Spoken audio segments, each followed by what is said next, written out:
প্রতি বছর জন্মদিনের দিন কনক এইভাবে তার কুমারকে এসে পায়েস খাইয়ে যায়। এইভাবেই কেটে যায় 24 বছর। রাজামশাইও কিছু জানতে পারেন না। কিন্তু একদিন জলাশয়ে কনক মাছকে পায়েস খাওয়াচ্ছে, পেছনে দাঁড়িয়ে আছে পদ্ম।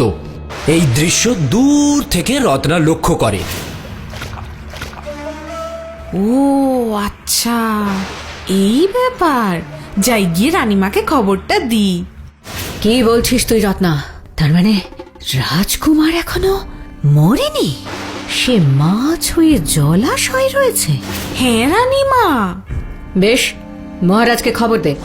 বড় রানীমা ওই জলাশয়ে একটা সোনালী মাছ দেখেছেন, সেই মাছটা রানীমা খেতে চান। মহারাজ যেন মাছটাকে ধরে আনার ব্যবস্থা করেন। ঠিক আছে রানীমা।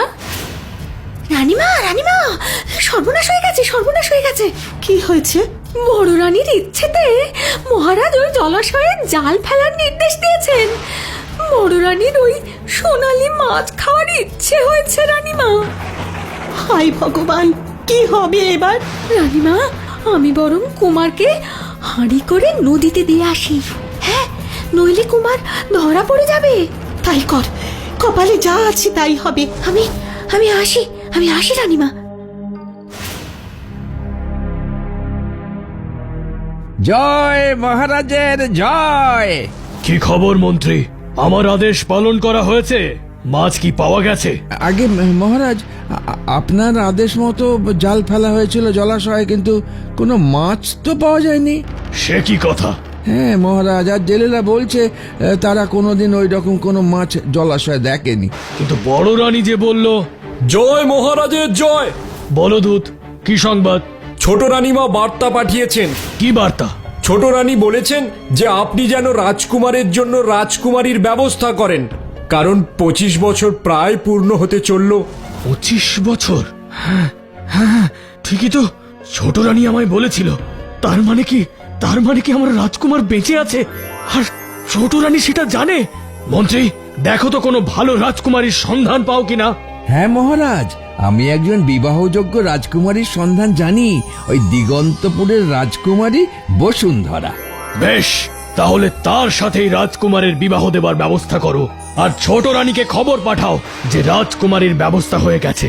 কিন্তু যদি যুবরাজের মুখ না দেখতে পাই, তাহলে কথা মতো ছোট রানীর গর্দান নেব। রাজকুমার, রাজকুমার, কোথায় গেলে সোনা আমার? তোমার মা এসেছে। এই নদীতে ভাসিয়েছিলাম রানীমা।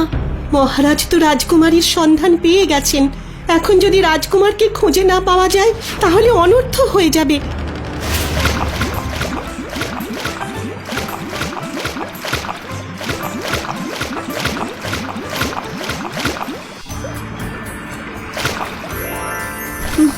বাহ, কি সুন্দর মাছটা।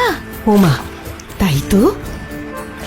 আমি যদি মানুষ না হয়ে মাছ হতাম তাহলে এই সুন্দর সোনালী মাছটাকেই বিয়ে করতাম, আর ওর সাথে এক নদী থেকে অন্য নদীতে ঘুরে বেড়াতাম।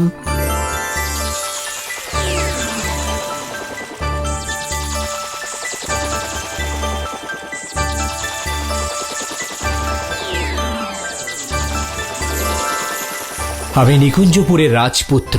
জন্মের পরই আমার সৎ মাতা রাজ্যের বড় রানীর চক্রান্তে আমি মৎস্যকুমারে পরিণত হই। আজ তুমি আমাকে বিয়ের ইচ্ছে প্রকাশ করে আবার সেই অবস্থা থেকে মুক্তি দিলে। রাজকন্যা বসুন্ধরার পিতা সমস্ত ঘটনা শোনার পর তার মেয়ের সাথে রাজকুমারের বিবাহ সম্পন্ন করলেন। বিয়ে করে রাজকুমার বসুন্ধরাকে নিয়ে ঘোড়ায় চড়ে নিজের রাজ্যের উদ্দেশ্যে রওনা হলো।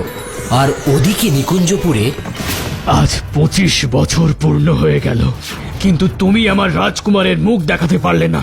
আমার সাথে ছলনা করার একটাই শাস্তি। আজ তোমার গর্দান নিলে তবেই আমি শান্তি পাবো। দাঁড়াও! আমার মাকে ছেড়ে দিন, ছেড়ে দিন আমার মাকে। আমার কুমার, এসেছিস বাবা? মা? কে মা? হ্যাঁ পিতা, আমি আপনার রাজপুত্র। জন্মের পর বড় রানী আর তার সেবিকা চক্রান্ত করে আমাকে জলাশয়ে ভাসিয়ে দিয়ে আসে। কিন্তু বিধাতার আশীর্বাদে আমি বেঁচে থাকি একটি সোনালী মাছ হয়ে। আবারও আমাকে মারবে বলে বড় রানী আপনাকে দিয়ে জলাশয়ে জাল ফেলতে বলেন, কিন্তু তখন মার সেবিকা আমাকে নদীর জলে ভাসিয়ে দেন, আর আমি সাঁতার কেটে দিগন্তপুরে ভেসে উঠি। সেখানে রাজকুমারী বসুন্ধরা আমাকে বিবাহ করতে চাইলে আমি আবার আমার আসল রূপে ফিরে আসি। এত বড় স্পর্ধা! আমাকে আমার ছেলের থেকে এতদিন বিচ্ছেদ করালে। আয়, কে আছিস? ছোট রানীকে এক্ষুনি বাঁধন মুক্ত কর, আর ওই শয়তানি বড় রানী আর তার সেবিকাকে কারাগারে পড়। শুধু এই দিনটার অপেক্ষা ছিলাম।